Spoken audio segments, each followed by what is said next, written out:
చేస్తున్నారో గట్టిగా చెప్పండి కొట్టండి గాయస్. ఎంతైనా మన నేర్చుకో ఉంది గట్టిగా గట్టిగా కొట్టండి, గట్టిగా గ్యాప్ కొట్టండి. గ్యాప్ కొట్టామంటే మొత్తం బయటకు కూడా మన క్లాస్ కొట్టేది గట్టిగా కొట్టండి, అది అలా ఉండాలా.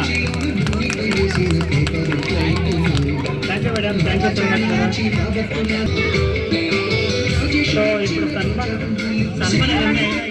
సో ఇప్పుడు రండి గ్రూప్ ఫోటో దిద్దాం. గ్రూప్ ఫోటో అనంతరము కేక్ కటింగ్ ఉంటుంది. సో ప్రతి ఒక్కరు ఇక్కడికి వచ్చి గ్రూప్ ఫోటో తీసుకురావాలని కోరుతున్నాను. ఆ ఫోటో ఫస్ట్ గ్రూప్ ఫోటో తీసుకున్నాము. ప్లాన్ చేసి నిలబడండి, ఒకేసారి తీసుకుందా ప్లాన్ చేసి నిలబడండి. ఆడ కూర్చోబెట్టు సార్ వాళ్ళ నుంచి బాయ్సండి, బాయ్ సార్ వాళ్ళు బ్యాక్ సైడ్ వెళ్ళండి. మీరు గ్యాస్ అంతా ముందు కూర్చోండి. సో హైట్ తక్కువ ముందు కూర్చోండి, బ్యాక్ సైడ్ కూర్చోండి.